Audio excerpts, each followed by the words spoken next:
Welcome back दोस्तों, एक बार फिर से आपका स्वागत है हमारे यूट्यूब चैनल में। दोस्तों, डेली करंट अफेयर्स के सेगमेंट में आज हम लोग कवर करेंगे 29 अगस्त के कुछ महत्वपूर्ण प्रश्नों को। तो आइए शुरू करते हैं, देखते हैं आज के क्या हैं महत्वपूर्ण प्रश्न। पहला प्रश्न है, भारत से 5वीं आभासी ब्रिक्स उद्योग मंत्री बैठक का संबोधन किसने किया? ऑप्शन ए है पीयूष गोयल, ऑप्शन बी है हरदीप सिंह पुरी, ऑप्शन सी है सोम प्रकाश, ऑप्शन डी है रविशंकर प्रसाद। इसका सही जवाब होगा ऑप्शन सी सोम प्रकाश। कृत्रिम बुद्धिमत्ता और 5G सहित क्षेत्रों में सहयोग को बढ़ावा देने के तरीकों पर चर्चा करने के लिए ब्रिक्स ब्राज़ील, रूस, भारत, चीन और दक्षिण अफ्रीका देशों के उद्योग मंत्रियों की 5वीं आभासी बैठक आयोजित की गई थी। भारत से इसे केंद्रीय वाणिज्य और उद्योग मंत्री राज्य मंत्री श्री सोम प्रकाश ने संबोधित किया। ब्रिक्स देशों के बीच कृत्रिम बुद्धिमत्ता, AI, 5G और औद्योगिक इंटरनेट जैसे क्षेत्रों में सहयोग बढ़ाने के तरीकों पर चर्चा की गई। बढ़ते हैं अगले प्रश्न की तरफ। अगला प्रश्न है, केंद्रीय सड़क परिवहन मंत्री ने किस राज्य में 11,000 करोड़ रुपए से अधिक की 45 राजमार्ग परियोजनाओं का उद्घाटन किया है? Option A Uttar Pradesh, option B है राजस्थान, ऑप्शन सी है मध्य प्रदेश, ऑप्शन डी है बिहार। इसका सही जवाब होगा ऑप्शन सी मध्य प्रदेश। केंद्रीय सड़क परिवहन, राजमार्ग और MSME मंत्री श्री नितिन गडकरी ने मध्य प्रदेश के लिए 45 राजमार्ग परियोजनाओं का उद्घाटन और शिलान्यास किया है। बैठक की अध्यक्षता मध्य प्रदेश के मुख्यमंत्री शिवराज सिंह चौहान ने की। उद्घाटन परियोजनाओं में 1361 किलोमीटर सड़क, 2 ओवरब्रिज और 6 पुल हैं, जिसमें 11,427 करोड़ रुपए का निर्माण मूल्य शामिल है। इन 45 राजमार्ग परियोजनाओं से मध्य प्रदेश में पर्यटन और रोजगार के अवसर पैदा करने में मदद मिलेगी। बढ़ते हैं अगले प्रश्न की तरफ। अगला प्रश्न है, अंतर्राष्ट्रीय बुकर पुरस्कार 2020 जीतने वाले सबसे युवा लेखक कौन हैं? ऑप्शन ए है जोखा लहर्थी, ऑप्शन बी है अवनी दोषी, ऑप्शन सी है हिलेरी मांटेल, ऑप्शन डी है मैरी के लुकास रिजनेवेल्ड। इसका सही जवाब होगा ऑप्शन डी मैरी के लुकास रिजनेवेल्ड।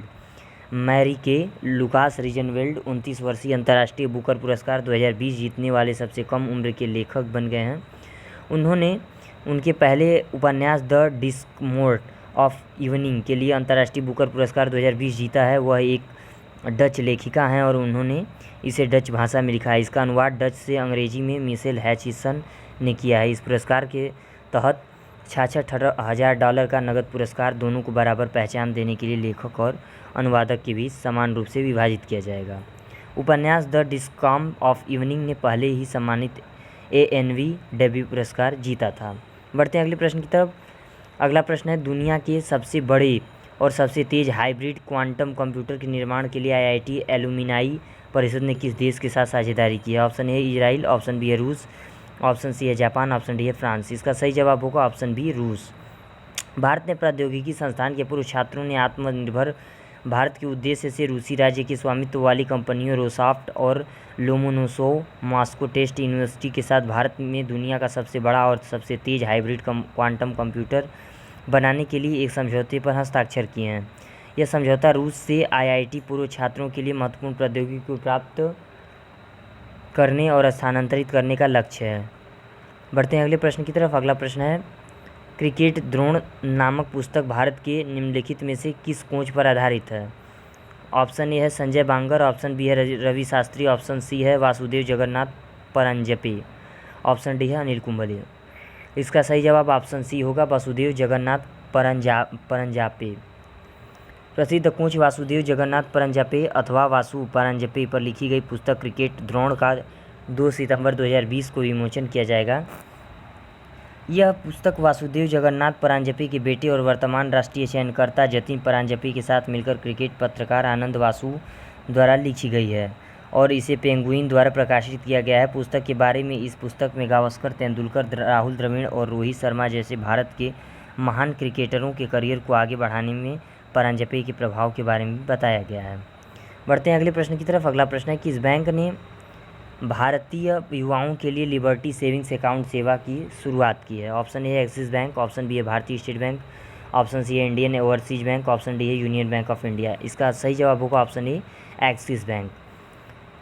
एक्सिस बैंक ने भारत के युवाओं के लिए लिबर्टी सेविंग्स अकाउंट सेवा की शुरुआत की है। यह युवाओं और डिजिटल इच्छुक भारतीयों की बदलती जीवन शैली की ज़रूरतों को पूरा करने के लिए शुरू किया गया है। यह प्रति वर्ष 20,000 रुपये के अस्पताल नकद बीमा कवर प्रदान करता है, जो कोविड-19 के तहत किए गए अस्पताल के खर्चों को कवर करेगा। यह कोविड-19 महामारी को कवर करने के लिए अपनी तरह का पहला बचत खाता है। यह खाता 35 वर्ष से कम आयु के श्रमिक वर्ग के लिए जीवनशैली है। बढ़ते हैं अगले प्रश्न की तरफ। अगला प्रश्न, नेशनल ई गवर्नेंस डिवीजन और DSC e governance services India limited ने नागरिकों को कौन सा ऐप उपलब्ध कराने के लिए समझौता ज्ञापन पर हस्ताक्षर किए हैं?